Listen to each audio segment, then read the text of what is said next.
dalam golongan yang Nabi sebut. Nabi sebut apa? Barang siapa menanggung menanggung ni makna menjaga, memelihara, boleh hafal, boleh jaga dia, boleh amal dengan dia, dari umatku ini 40 buah hadis, maka ia akan dibangkitkan pada hari kiamat nanti dalam keadaan faqih dan alim.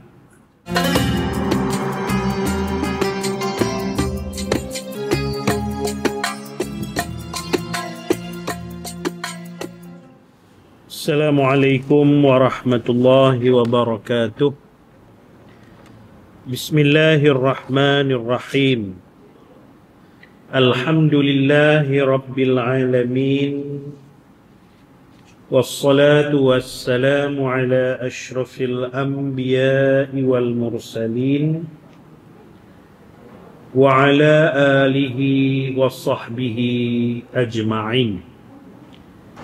Rabbi syrah li sadri wa yassir li amri wahlul 'uqdatam min lisani yafqahu qawli wala hawla wala quwwata illa billahil aliyyil azim. Muslimin muslimat yang dirahmati Allah, alhamdulillah, syukur kita ke hadrat Allah. Malam ni sekali lagi kita diberikan kesempatan oleh Allah untuk sama-sama kita berada di dalam salah satu daripada taman-taman syurga yang Allah Subhanahu wa taala sediakan di atas muka bumi ini. Insya-Allah pada malam ni, setelah kita khatam kitab yang lalu, kita bermula dengan kitab baru pula, yakni kitab 40 hadis kelebihan ilmu dan ulama yang disusun oleh Kiai Haji Muhammad Syukri bin Unus Al-Banjari hafizahullah ta'ala. Kiai Haji Muhammad Syukri bin Unus ni tuan-tuan, dia guru kepada guru kita, yakni Syekh Ahmad Fahmi bin Zamzam. Dua-dua orang Kalimantan. Dulu tuan guru kita, Tuan Syekh Ahmad Fahmi, berguru dengan Kiai Haji Muhammad Syukri. Masih ada. Saya pun sempat ziarah, pergi ziarah untuk, dan sempat bertalaki kitab ni dengan penulis ni sendiri, guru kepada guru kita. Tua dah lah. Kitab ni dalam bahasa Arab dan diterjemah oleh Syekh Ahmad Fahmi bin Zamzam Al-Banjari Al-Nadwi Al-Maliki hafizahullah ta'ala. InsyaAllah kita tengok pada muka surat yang pertama. Kita tengok muqaddimah muallif. Bismillahirrahmanirrahim. Alhamdulillahi hamdan yuafi ni'amahu wa yukafi'u mazidah. Ya Rabbana lakal hamd kama yanbaghi li jalali wajhika wa 'azimi sultanik. Allahumma salli wa sallim وبارك على سيدنا محمد وعلى آله وصحبه والتابعين أجمعين. أما بعد, berkata seorang hamba yang fakir kepada Tuhannya, seorang yang fakir, seorang yang tak ada apa, dan dia berkendak kepada Allah. Haji Muhammad Syukri bin Unus bin Ali, semoga Allah senantiasa mengampuni dosa-dosa mereka. Jadi Syekh penulis kitab kita ni, Kiai Haji Muhammad Syukri ni, dia mulakan, dia kata, aku ni seorang hamba yang tak ada apa-apa, yang senantiasa mengharap kepada Tuhanku, yakni Allah. Itu tawadhu. kebaikan hati. Kita merasakan yang kita ni tak ada apa. Segala-galanya kita miskin sungguh dengan Allah. Jadi kita senantiasa mengharapkan sesuatu daripada Allah. Dan semoga Allah senantiasa mengampuni dosa-dosa mereka. Dia kata apa lagi? Di permulaan hari-hari Tasyrik tahun 1405 Hijrah. Hari Tasyrik ni hari berapa bulan? 11, 12, 13 Zulhijjah. Tahun 1405 Hijrah. Allah telah melapangkan dada saya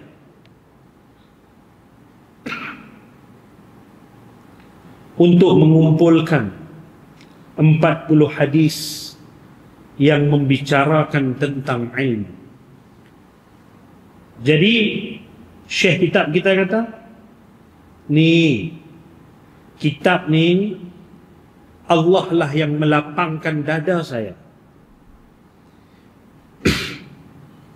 untuk saya kumpulkan sebanyak 40 hadis yang berkaitan dengan ilmu. Orang tawaduk.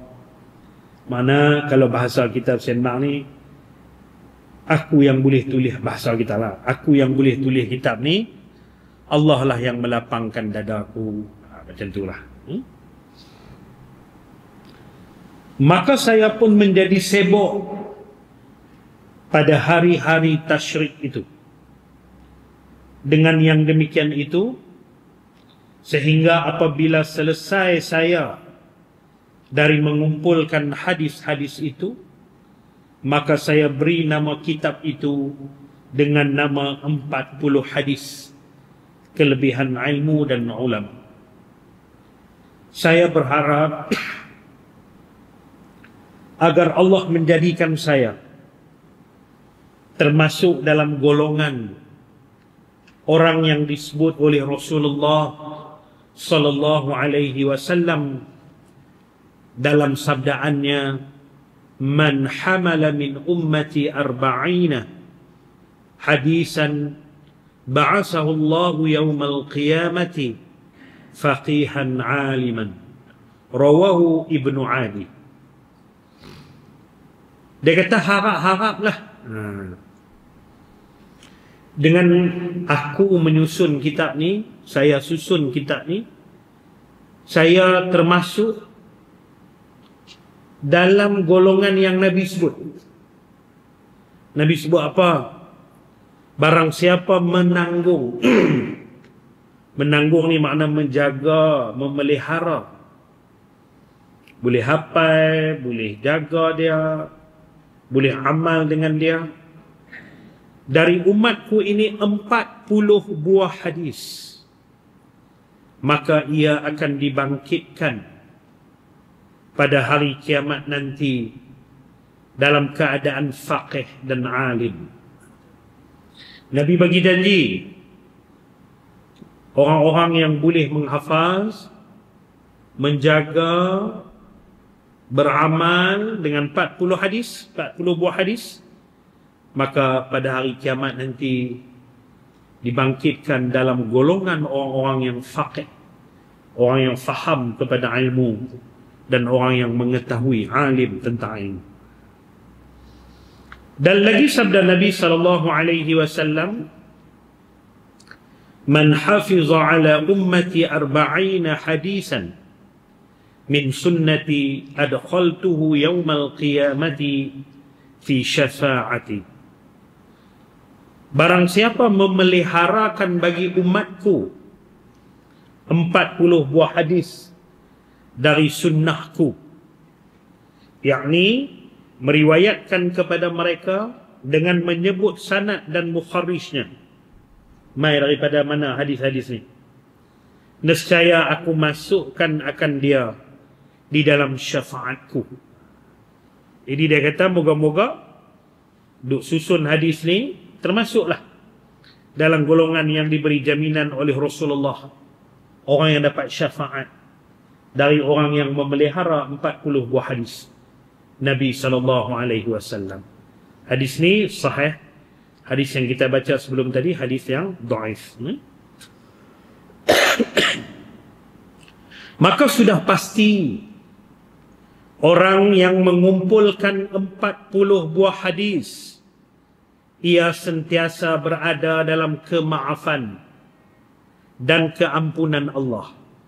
Jadi kalau kita tengok dua hadis ni, itu bahasa dia. Maksud dia orang yang kumpul, orang yang jaga, orang yang pelihara 40 buah hadis, bukan 40 buah hadis ni saja. Mana-mana hadis yang 40 buah, dia boleh mengamalkan, menjaga dia. Maka dia kata orang yang berikut senantiasa berada dalam kemaafan dan keampunan Allah Subhanahu wa taala. Hadis yang kita baca atas ni hadis sahih. Maka aku mengharapkan agar Allah memaafkan aku dan mengampuni aku serta memasukkan aku ke dalam syurga bersama-sama dengan Nabi Muhammad sallallahu alaihi wasallam, kekasih Allah yang Maha Pengasih. Amin. Dan dalam kesempatan ini kami juga ingin menyebutkan perkataan Nabi Daud alaihi salam seperti yang disebutkan di dalam Sunan Imam Ad-Darimi yang diriwayatkan daripada Abdullah bin Abdul Rahman Al-Qushairi. Beliau meriwayatkan bahwasanya Nabi Daud alaihi salam berkata, "Qul li sahibil ilmi yattakhizu 'asan min hadidin wa na'laini min hadidin wa yatlubul ilma hatta tankasira al-'asa wa tankhariqa an-na'lani." Rawahu Ad-Darimi. Nabi Daud kata apa? Katakanlah bagi penuntut ilmu itu, hendaklah ia membuat tongkat dan sandal. Sandal ni selipar lah, kasut lah, dari besi. Lalu terus sahaja ia mengembara mencari ilmu sehingga patah tongkatnya dan putus sandalnya. Ni nak bagi kiasan. Nah, Habab kata cari ilmu ni, kalau tongkat pun buat daripada besi, patah, punya berjalan jauh cari ilmu. Kiasan, bukan suruh tuan-tuan pergi buat tongkat besi, suruh. Nah, Habab tu, kalau kasut pun daripada besi, pergi kasut tu. Nah, Habab kemai suruh. Tak pergi potong kasut besi pula. Maknanya bersungguh-sungguh. Kalau dengan mencari ilmu ni pulun sampai teratu. Jadi kalau ada orang pagi mengaji, ni kalau pencen lah, kalau kerja tak payah lah kan. Subuh mengaji. Kalau tambah hari Jumaat macam ni. Duha mengaji. Kalau orang perempuan pukul 3 ada kuliah muslimat mengaji. Kadang-kadang ada kuliah asar lah ni, mengaji. Maghrib mengaji. Betul. Maknanya dia bersungguh lah, dia bersungguh. Kalau nak cerita, kalau kata pakai kasut daripada besi tu, wih dia kasut tu. Kalau tongkat patah, punya berjalan cari ilmu. Allahumma aftah lana qulubana fi talabil ilmi warzuqna al-ikhlasa fihi wal amala bihi wal nashra bihi hatta ya'tiyana al-yaqin. Ya Allah, ini doa penulis kitab doa. Ya Allah, bukakanlah hati-hati kami untuk dapat menerima ilmu dan kurniakan kepada kami ikhlas dalam mencari ilmu dan mengamalkannya dan menyiarkan. Menyiar ni menyebar. Kalau ada ilmu boleh ajak sehingga sampai ke akhir hayat kami. Haji Muhammad Syukri bin Unus. Itu muqaddimah daripada penyusun kitab kita ni. Moga-moga penyusun kitab kita ni senantiasa dipelihara oleh Allah, dikurniakan kerahmatan dan keberkatan. Begitu itu juga dengan guru kita Syekh Ahmad Fahmi Zamzam Al-Banjari yang menterjemahkan kitab ni kepada kita. Moga-moga juga Allah mengurniakan kerahmatan dan keberkatan kepada guru kita, insya-Allah. Mari kita tengok hadis yang pertama, muka surat yang keempat. Hadis ini berkaitan kelebihan orang alim. An Abi Umamah radhiyallahu anhu qala Zukira li Rasulillah sallallahu alaihi wasallam rajulani 'abidun wa 'alimun faqala fadlul 'alimi 'ala al-'abidi ka fadli 'ala adnakum wa fi riwayatin anhu summa qala Rasulullah sallallahu alaihi wasallam inna Allaha wa malaikatahu وأهل السماوات وأهل الأرض حتى النملة في جحرها والحيتان في البحر لا يصلون على معلم الناس الخير. Daripada Abu Umamah radhiyallahu anhu berkata, telah disebut di sisi Rasulullah sallallahu alaihi wasallam ada dua orang lelaki. Pertama, orang yang abid. Abid ni apa? Orang yang ahli ibadah. Dan kedua, orang yang alim. Ada dua orang lelaki. Maka Rasulullah sallallahu alaihi wasallam bersabda, kelebihan orang yang alim atas orang yang abid seperti kelebihanku atas yang paling rendah daripada kamu. Nabi kata, di antara orang yang alim, orang yang ada ilmu, dengan yang orang yang tidak ada ilmu tapi dia rajin beribadat, dan ibadat dia betul lah ceritanya. Kalau dia ibadat tak betul itu tak masuk dalam perbincangan. Nabi kata, macam aku dengan sahabat-sahabatku ni hak paling rendah. Bukan sahabat hebat-hebat macam Sayyidina Abu Bakar, Sayyidina Umar tu dah, hak paling rendah. Macam itulah orang yang ada ilmu dengan orang yang sekadar beribadat. Itu maksud dia. Tapi kalau dia pun berilmu, dia ahli ibadat, tu masya-Allah lah, hebatlah. Dibagi ada dua-dua tu lah. Orang yang ada ilmu rajin beribadat. Orang yang rajin beribadat, rajin cari ilmu, itu comel. Dan dalam riwayat lain disebutkan, sesungguhnya Allah dan para malaikatnya dan penghuni segala langit dan bumi, sehingga semut yang ada di dalam lubangnya dan ikan yang ada di laut, semuanya memohon kebaikan bagi orang yang mengajar manusia akan kebaikan. Dalam riwayat lain dikatakan, Nabi bagi tahu, Nabi kata, orang yang menuntut ilmu, orang yang ada ilmu ni,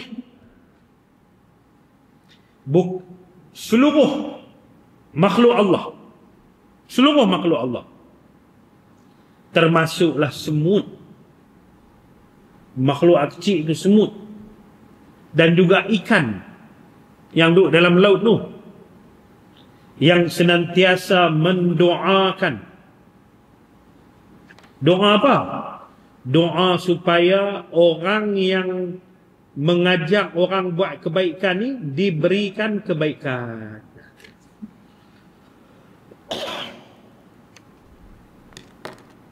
Kalau boleh kita kipas ni tak talar kat saya, dia duduk garu belakang.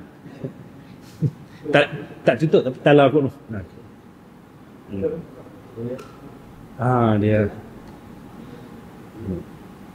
Jadi tuan-tuan, orang yang ajak orang buat baik, tu bahasa mudah faham, senantiasa didoakan baik oleh seluruh makhluk Allah. Sampai semut, sampai ikan duk doa kat kita kalau kita ajak orang buat baik. Bila disebut ajak, bukan mesti jadi ustaz duk main mengajak di masjid, tak mesti. Kita ajak anak kita di rumah, Kita ajak isteri kita di rumah. Kita perbetui anak-anak kampung kita. Kita menulis benda baik dalam Facebook kita. Kita menulis benda baik dalam WhatsApp kita, dalam media sosial kita. Benda yang baik kita tulis termasuk kategori mengajar dan mengajak orang buat baik. Maka seluruh makhluk akan mendoakan kita. Itu satu keuntungan dan kelebihan. Sangat tinggi martabat orang yang alim itu bila dibanding dengan martabat orang abid yang tidak alim. Kalau abid yang alim, itu dia potong orang alim yang tak abid lah. Sehingga Rasulullah sallallahu alaihi wasallam membandingkannya dengan martabat baginda sendiri. Nak buat kiah tu, Nabi kita nak duduk kedudukan tu. Bila dibanding dengan martabat sahabat yang paling di bawah sekali. Nabi dengan sahabat tentulah Nabi hebat. Tapi Nabi banding dengan sahabat hak paling bawah. Macam itulah abid yang tak ada ilmu dengan orang yang ada ilmu. Di sisi lain pula, orang yang alim itu dikenali dan dicintai oleh semua lapisan penduduk langit dan bumi. Orang alim di sini, orang alim yang mengamalkan ilmu dia. Takat alim tak beramai tak jadi tu lah. Duk megah dengan ilmu, aku ni alim. Beramai dah. Duk buat benda yang bertentangan dengan ilmu lagi tak boleh lah. Bayangkan bagaimana Allah, para malaikat dan seluruh penghuni 7 lapis langit. Begitu juga segenap penduduk bumi, manusia, jin, binatang. Sehingga semut-semut yang ada di dalam lubangnya dan ikan-ikan yang ada di laut. Semua itu menyintainya, menyintai orang alim yang berbuat ibadat. Orang alim yang baik, yang mengamal ilmu dia. Dan mendoakan supaya orang yang alim tadi sentiasa mendapat kebaikan di dalam segenap kelakuannya. Didoa macam tu. Ikan, semut, burung doa supaya setiap pekerjaan kita, setiap perangai dan kelaku kelayak kita mendapat kebaikan daripada Allah. Saya rasa, dia kata, tidak ada orang lain yang dapat kecintaan seperti yang didapatkan oleh orang yang alim ini. Oleh kerana itu, janganlah kita malas mencari ilmu. Kerana hasilnya sangat mulia dan tinggi sekali. Itu tujuan kita cari ilmu. Tujuan tuan-tuan mengaji malam-malam ke siang ni pasal nak ada tu lah. Nak ada doa. Nak ada doa daripada makhluk Allah. Itu penting. Pasal kalau kita doa, insya-Allah Allah makbul. Tapi kalau makhluk lain doa, lagi-lagilah Allah makbul. Nah, yang doa kat kita pula yang tak ada dosa. Burung, hayawan, dia pun tak ada dosa apa. Dia pun mendoakan kita. Nescaya insya-Allah dimakbulkan Allah. Hadis yang kedua. Hadis yang kedua.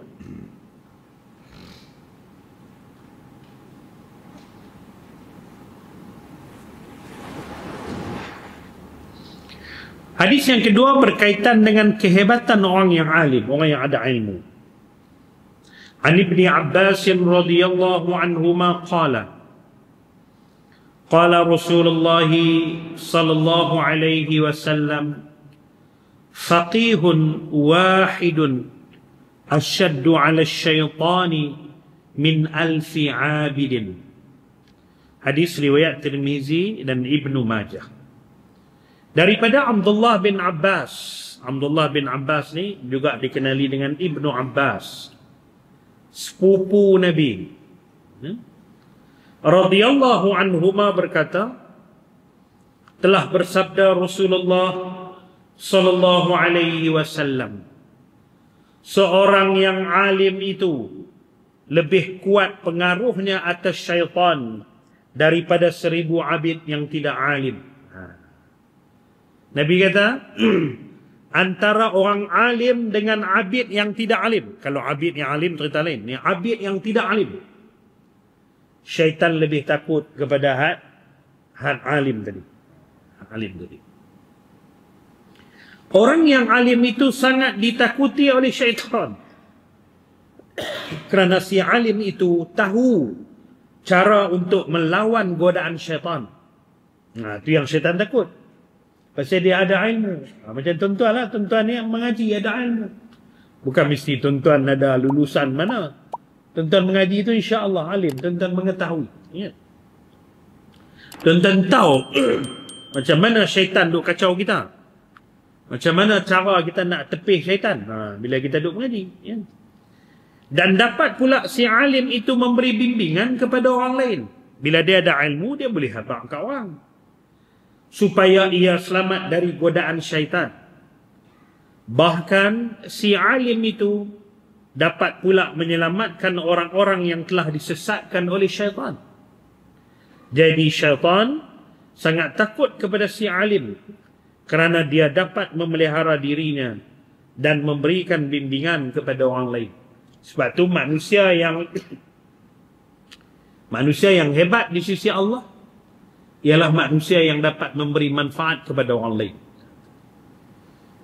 Dia hidup atas muka bumi ini, dia boleh bagi manfaat pada orang. Itu orang yang hebat. Kalau takat dia seorang tak jadi. Apa saja yang ada pada diri dia, orang lain dapat manfaat. Tuan-tuan kena macam itulah kita hidup. Tuan-tuan duduk di taman, tuan-tuan orang taman, tuan-tuan dapat manfaat, tuan-tuan. Tuan-tuan ada adik-beradik, adik-beradik dapat manfaat daripada tuan-tuan. Itu manusia yang hebat, manusia yang baik. Ada ilmu, dengan ilmu dia orang lain boleh dapat manfaat daripada ilmu dia. Tapi kalau abid tadi ni, yang tidak alim tadi, beda dia seorang aja. Tapi kalau dia ada ilmu, tuan-tuan duk mengaji, tuan-tuan ada ilmu, boleh kongsi dengan orang. Lain halnya dengan seorang abid yang hanya menghabiskan waktunya dengan beribadat sahaja. Dia tidak dapat memberikan bimbingan kepada orang lain. Bahkan kadang-kadang dia sendiri masih dapat disesatkan oleh syaitan. Dia tak ada ilmu. Dia tak mengaji. Dia tengok syaitan tu, weh, puasa hebat. Sampai tak buka-buka puasa. Tu dia. Sampai tak tidur-tidur. Oh, dia kata dia ni hebat-hebat. Apa? Islam tak suruh metra tu. Waktu buka-buka lah. Dia tak mengaji. Waktu tidur, tidur lah. Nabi pun tidur. Ada waktu keluarga, ada waktu anak-anak. Islam ni kena macam tu. Ada waktu makan, makan. Ada waktu tidur, kena tidur. Kita memberikan hak mata kita. Ada waktu kita menyenangkan hati dengan anak isteri kita, bagi waktu tu. Islam atok comel ya. Jangan sampai tinggal semua benda-benda yang macam tu. Lain halnya dengan seorang abid yang hanya menghabiskan waktunya dengan beribadat sahaja. Dia tidak dapat memberikan bimbingan kepada orang lain. Bahkan kadang-kadang dia sendiri masih dapat disesatkan oleh syaitan. Maka dari kerana inilah orang yang alim itu jauh lebih ditakuti oleh syaitan berbanding si abid. Kita tengok satu lagi last. Ilmu mengangkat martabat manusia. An Abi Hurairah radhiyallahu anhu qala su'ila an-nabiy sallallahu alaihi wasallam ayyun nasi akramu 'inda Allah qala akramuhum 'inda Allah atqahum qalu laysa 'an hadha nas'aluka qala fayusufu نبي الله ابن نبي الله ابن نبي الله ابن خليل الله قالوا ليس عن هذا نسألك قال فعن معادين العرب تسألني قالوا نعم قال فخيارهم في الجاهلية خيارهم في الإسلام إذا فقهوا Hadis riwayat Syaikhon Bukhari dan Muslim. Daripada Abu Hurairah radhiyallahu anhu berkata, telah ditanya Rasulullah sallallahu alaihi wasallam, siapakah orang yang paling mulia di sisi Allah? Lalu Nabi sallallahu alaihi wasallam menjawab, orang yang paling mulia di sisi Allah ialah orang yang paling bertakwa.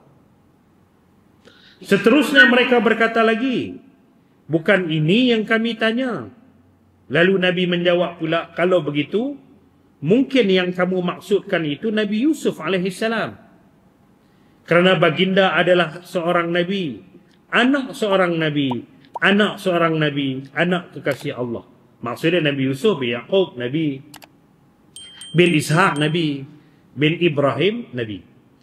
Mereka berkata lagi, bukan ini yang kami tanyakan. Terus Nabi menjawab lagi, apakah kamu bertanya tentang tokoh-tokoh daripada bangsa Arab? Jadi bila dia bertanya Nabi, habaqlah kat kami ya Rasulullah, nah, orang yang paling mulia ni, Nabi kata orang yang paling takwa. Dak bukan hak tu. Nabi kata Nabi Yusuf kot. Dak bukan hak tu. Tu. Lalu Nabi kata pula, oh hampa nak quote maksud hampa ni orang-orang daripada kalangan bangsa Arab ni kah? Macam tu. Mereka menjawab, ya Nabi. Tu kami nak tahu tu sebenarnya. Macam tu. Lalu Nabi SAW bersabda, orang-orang yang baik pada zaman jahiliyah dulu, itulah juga orang-orang yang baik di zaman Islam ini, apabila mereka alim dengan hal-hal agama. Maknanya, walaupun suatu ketika dulu mereka berada pada zaman yang mereka tak tahu apa-apa, tapi apabila mereka bersama dengan Islam, mereka ada ilmu berkaitan dengan Islam, maka mereka adalah mulia. Maknanya semua orang berpeluang untuk menjadi manusia yang mulia. Jangan duk rasa saya dulu ustaz jahat lah macam mana. Tak. Hak dulu cerita dulu. Dalam Islam tuan-tuan, hak dulu dia tutup buku. Tuan-tuan bertaubat, itulah tuan-tuan. Hak dulu habis. Kita pun macam itulah dengan orang-orang. Kalau hari ini dia baik, tutup buku dia dulu. Jangan dia buat Allah baru baik dia tu. Dulu jahat nak mampu. Cukup lah. Tu saya semak. Dulu lah. Habislah tu tutup buku lah. Allah hari ini tu sehari dua pakai lebay. Dulu cepiu. Alah cepiu pun cepiu. Bukan dia pakai luar pendek. Jadi orang kita ni dia mulut tu. Jadi baik yang ni. Perkiraan kita adalah hari ni.